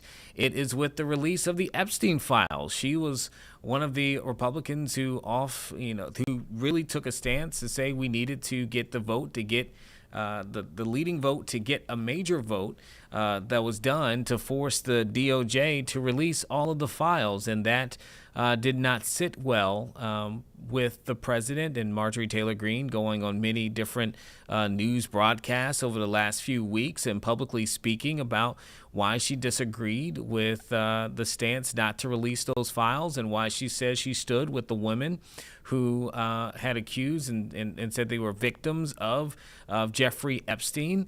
And she stood her ground in that for that vote, which we know now that particular bill passed in both the House and in the Senate. But it does appear, and the president putting that into law, and it does appear that now that does leave Greene on the outskirts of her biggest ally for years, which was the president. And she is now choosing to step away rather than, you heard her say there, go through a primary or go through being challenged in that seat. Now, it's interesting. ABC News did reach out to the president, and Rachel Scott reported that the president said that Greene's resignation is, quote, great news for the country, that he has no plans to speak with her and wishes her well. And so very interesting. I don't think if you had to put together a 2025 bingo card, as we have only about a month or some change left in this year, that this is where I would see the relationship between Marjorie Taylor Greene and the president. Again, she has really been that much of a supporter of his over the last few years while she's been in office and getting into office. But now we're in a situation where on social media, the president referred to Greene as a, quote, ranting lunatic who has, quote, gone far left. So it will be interesting if this has any kind of greater ripple effect in politics there, and particularly for the movement that Greene has been such a staunch supporter of. I'm talking about the MAGA movement there too, and to see what this actually looks like now for that seat in Georgia, when again the race to try to secure seats in the U.S. House has really picked up, with all of these states now taking the president's directive to change the chessboard, so to speak, to change the number of seats that the Republican Party can potentially have. And then you see Democrats who have changed their congressional maps, attempting to at this point, so that they can counteract what Republicans are doing in states like Texas and Missouri. So this is certainly going to be something we'll pay attention to as we get closer to the midterms next year. But again, that is huge, particularly with her influence within that movement there in Congress and all of D.C. So wanted to be able to hear from her words in that. I know we got a few minutes left here. Sarah, before we go into the next thing, I do want to see if I have a little bit of time. I just want to briefly tell for our viewers, if you're watching and you happen to be in Virginia Beach, there's a big vote that's going to be taking place potentially tomorrow amongst city council members there. How would you feel if the salary for the mayor and for city council went up more than 50 and 60%? Well, that is potentially what could happen tomorrow night. That could be potentially approved, as they are looking at changing the salary there in Virginia Beach from $30,000 for the mayor to $52,000 roughly, and $28,000 for city council members to $48,000. This, they say, is because of the cost of inflation and just simply adjusting to the cost of living, which apparently has not happened since those salaries that I mentioned to you, the $30,000 and $28,000 that they currently are, were set back in 2006. So it's been almost 20 years since they've had a cost of living adjustment, and now they're looking to do that. It would be effective in 2027, July of 2027. They had already been kind of talking about this over the last few weeks, and people definitely spoke out at the last city council meeting, and they did not appear to be in the majority of those who attended, who were there that day, did not appear to be in support of the pay increase. But if they are to approve it, Again, it will go into effect of July 2027. And guess what? They would not be alone in cities and city councils that have decided to up their pay to adjust to the cost of living. In fact, in 2024, here are some of the other cities that made similar decisions. Newport News, last year, they voted to increase their salaries from $27,000 for the mayor to $51,000. City council went from $25,000 to $47,000. That went into effect this summer, July 2025. Hampton also went from $25,000 for the mayor to $47,000. City council members $23,000 to $43,000. That went to effect this summer. And then you have Portsmouth that also decided to almost double their salaries. The mayor from $25,000 to $47,000. City council from $23,000 to $43,000. Virginia Beach looking to be the next city to make that price jump here for our elected officials. And so, again, that meeting will take place tomorrow in Virginia Beach. For those who would like to attend or like to kind of keep that on your calendar, your radar, to see what comes out of it, it will be interesting to see where the vote stands. But again, Virginia Beach would not be alone in making a vote like that. And you know, we're kind of seeing this more and more in Norfolk. The school board right now is looking at a major pay bump as well for school board members. They're set to talk about and potentially vote on that next month in December. And for some of the similar reasons, because of just the cost of living and being able to attract people for the positions. However, the pay for that is much different. I think in Norfolk for school board members, it's roughly $3,000. This would put them, I think, in the 6 digits, but maybe 20. I'll have to see, Sarah, if we can look that up real quick. But it's not anywhere near what it is currently right now, what I just read out to you for Norfolk. I want to say they're wanting to go from 3,000 to maybe in the low teens, maybe, for Norfolk School Board. Let me look it up.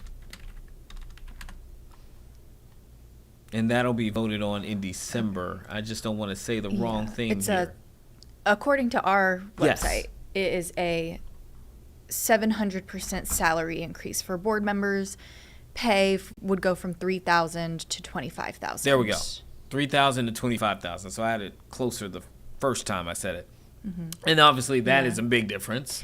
It is. You know. I think what really this debate hinges on is if people think that this should be considered full-time, Yes. a position.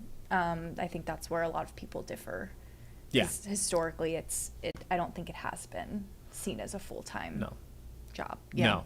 And so we'll see. Again, there are other cities, 3 at least, in Newport News, Hampton, and Portsmouth, where they have already made that decision. I know a few years ago, Norfolk had a choice to do that after the state. Really what has made this all happen is the state adjusted some laws and rules to allow for cities to do this. Norfolk at that time had said no, the city did. And so you do have some city leaders who have said no, and you obviously have others who have pushed for this, and now they've made that change. We'll see what happens when it comes to Virginia Beach. Most likely we will learn that tomorrow.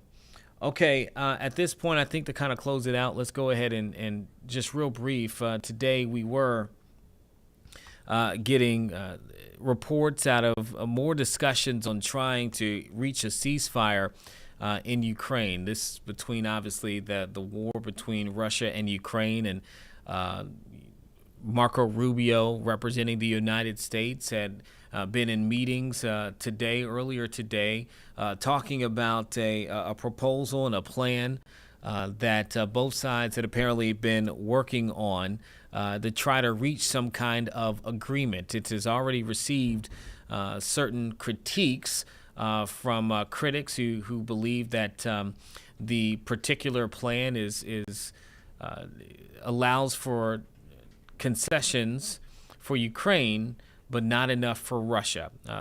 Marco Rubio, Secretary of State, has pushed back on the idea that this is just a sweet deal for Russia.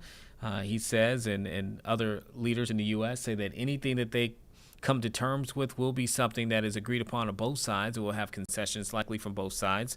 But you know what? You don't have to hear from me. We do have sound from Secretary of State Marco Rubio. I do believe shortly after this meeting that he held with leaders from Europe. And so let's go ahead and listen to him, what has gone into the process for this deal, as people are really keeping their eyes open and waiting to reach some form of conclusion potentially for the war between Russia and Ukraine. How are you doing? Good. Thanks for welcoming us. Hello. Thank you for coming. So let me, at the outset, let me say we're going to come back to here in a few minutes, maybe an hour or 2 hours from now. So I'm not going to take questions now because we're not going to take questions now because we want to come back to you, but we wanted to keep you updated. So it is in my personal view that we've had probably the most productive and meaningful meeting so far in this entire process since we've been involved from the beginning. We have a very good work product that was already built on a foundation of input from all the relative parties involved here, and we were able to go through some of those items now, point by point, and I think we've made good progress. Our teams have now gone to their rooms as we're working on some of the suggestions that were proffered to us. So we're working through making some changes, some adjustments, in the hopes of furthering narrowing the differences and getting closer to something that both Ukraine and obviously the United States are very comfortable with. Obviously, this will ultimately have to be signed off by our presidents, although I feel very comfortable about that happening given the progress we've made.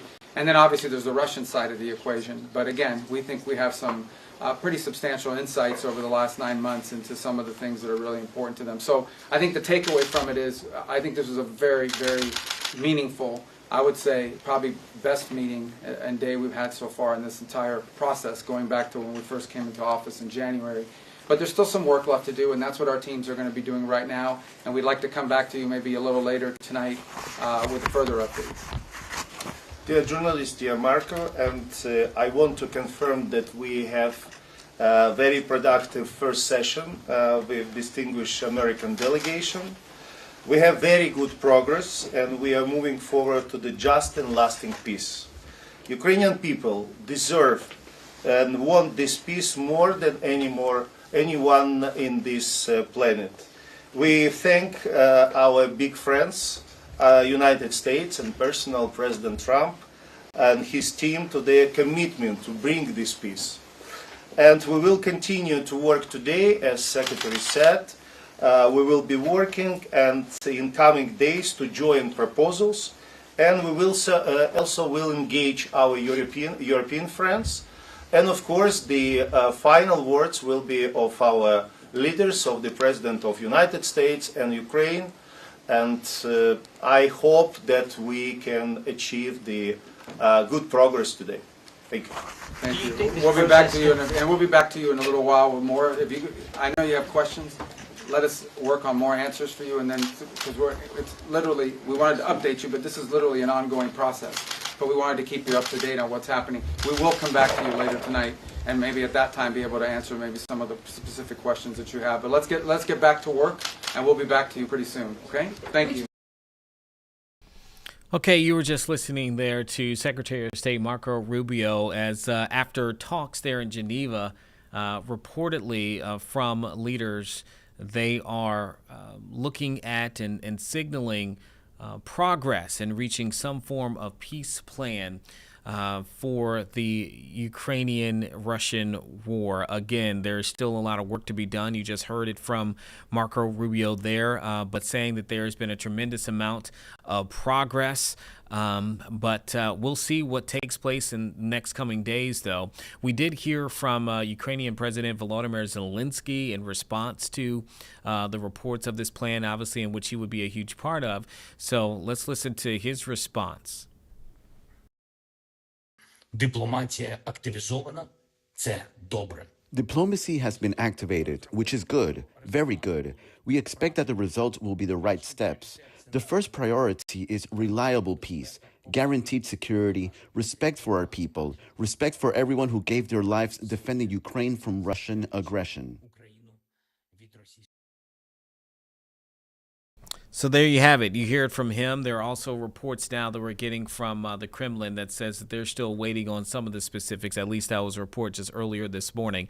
But Vladimir Zelensky, you just heard it from them. He was also quoted as saying the signals that President Trump's team is hearing us. And so a lot of people keeping their eyes on that in U.S. and Russia, which has now been going on for years.